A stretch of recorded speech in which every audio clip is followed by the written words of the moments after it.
My name is Anna, and I'm 29.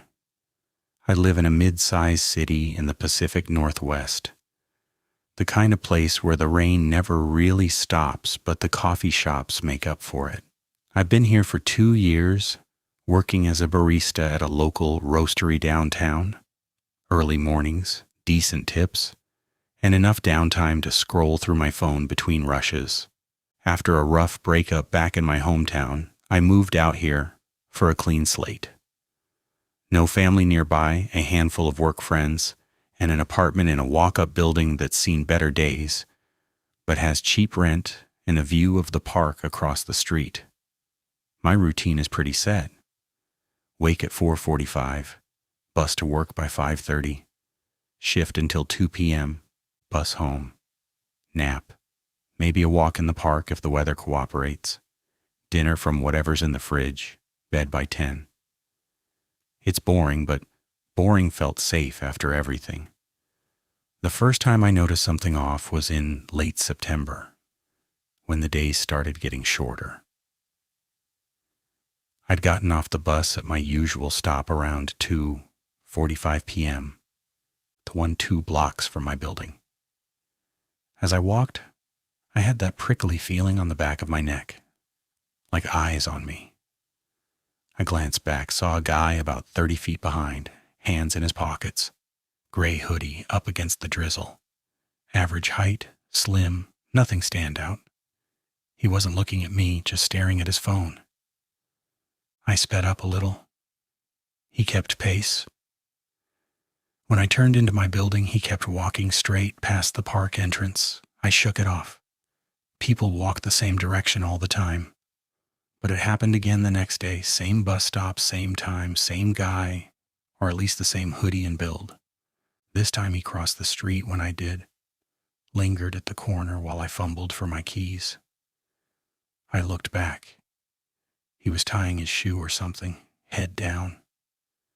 My heart picked up, but I told myself I was paranoid. The breakup had left me jumpy. My ex had been controlling, always checking my location. I double-locked the door that night, drew the blinds early. Over the next week, it became a pattern. Not every day, but most. He'd be there when I stepped off the bus, always a safe distance back, never closing the gap. Once or twice, I'd see him earlier, waiting at the stop like he was catching the next bus, but he'd get off when I did. No, wait, that wasn't right. He wasn't on my bus, he just appeared. I started noting it in my phone. Hoodie guy again, 2:47 p.m. I varied my route, got off a stop early, walked the long way around the block. He'd still show, turning the corner just as I did, or already on the sidewalk ahead, slowing to let me pass, then falling in behind.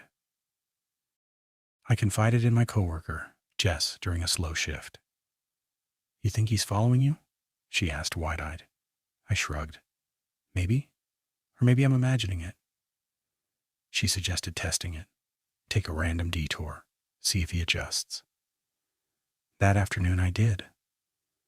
Instead of heading straight home, I ducked into the corner bodega, browsed snacks for 10 minutes. When I came out, he was across the street, checking his watch. I hurried home, locked up, peeked through the blinds. He walked past my building slow, glanced up at my window, kept going. Okay, that was weird, but not proof. People loiter. I installed a cheap motion camera on my door, the kind that sends alerts to your phone. First few days, nothing but the neighbor's cat and delivery guys.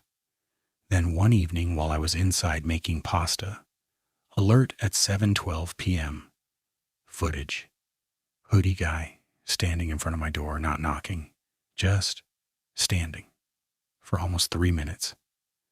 Then he reached into his pocket, pulled out something small, a folded paper, slid it under the door, and left. I found the note on the floor mat. Plain white, typed. "You look tired after shifts, get some rest." My blood went ice cold. How did he know my job? I hadn't worn my apron home. called Jess, read it to her. That's creepy as hell, Anna. Go to the police. I did the next morning, showed the footage, the note. The officer was sympathetic, but said without a direct threat or repeated harassment, it was limited. Could be a secret admirer gone awkward. Keep documenting.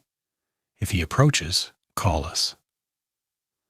They took copies, advised varying routines more, maybe getting a ride home sometimes. I started Ubering from work a couple days a week, expensive but worth it. The first time, no sign of him. Second time, my driver dropped me at the corner. As I walked the last block, I saw him sitting on a bench in the park across the street, phone out like he was scrolling. He didn't follow, but when I got inside, another note under the door. Uber's smart, safer than the bus. I vomited in the sink. How? Police again? They traced the Uber ride, no anomalies. Said he might be hacking or something, but that was unlikely without tech skills. They patrolled the block more. I bought pepper spray, kept it on my keychain.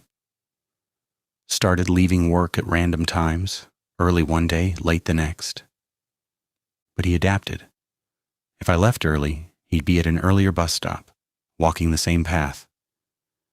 If late, he'd appear from a side street. The photos started in November.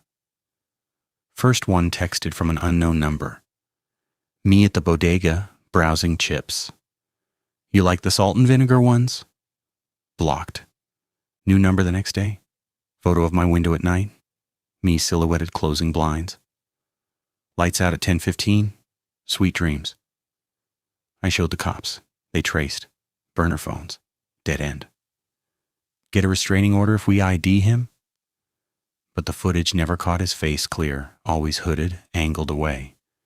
I stopped sleeping. Every noise was him. Buster, wait, I don't have a dog. That's from an old story. No, just me, alone. I crashed at Jess's for a weekend. Came back to my place smelling faintly of cologne. Cheap, musky. Nothing stolen but my coffee mug washed and drying on the rack. Note inside. Dishes were piling up. Helped out. 911 that time. Cops swept. No forced entry. Window latch in the bathroom loose. Possibly entered there. They dusted, partial print, no match. I boarded the window, added chains to all. December escalation. Texts daily, my schedule. Left work at 1:58 today, early shift.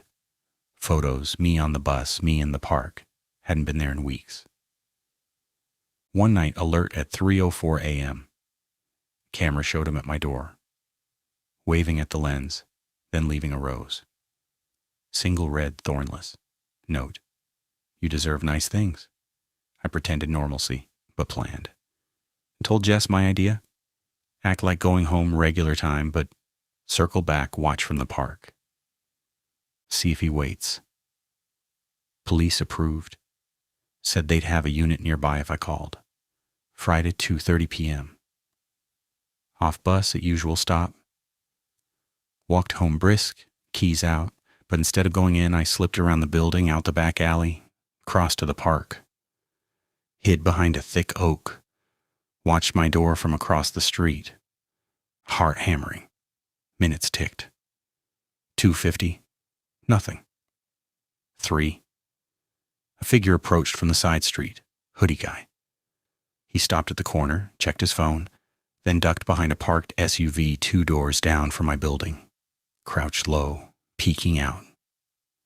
Waiting. For me. I texted the cops my location, the plate of the SUV. They rolled up silent, lights off, approached him.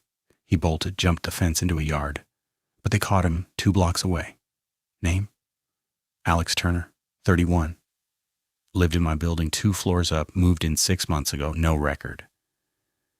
In questioning, said he noticed me in the laundry room once, liked my smile. Started watching to protect me. Learned my routine from observation, bus times from following once. Broke in using a copied key from the super, bribed, Meant no harm, just wanted to be close. Charges: stalking, trespassing, harassment, bail denied, trial pending. It's February 2026 now. I moved. New city, new job at a bookstore. No routine set in stone. But I still glance back on walks, still check behind cars, because waiting feels safe until you see who's really there. And some smiles hide watchers.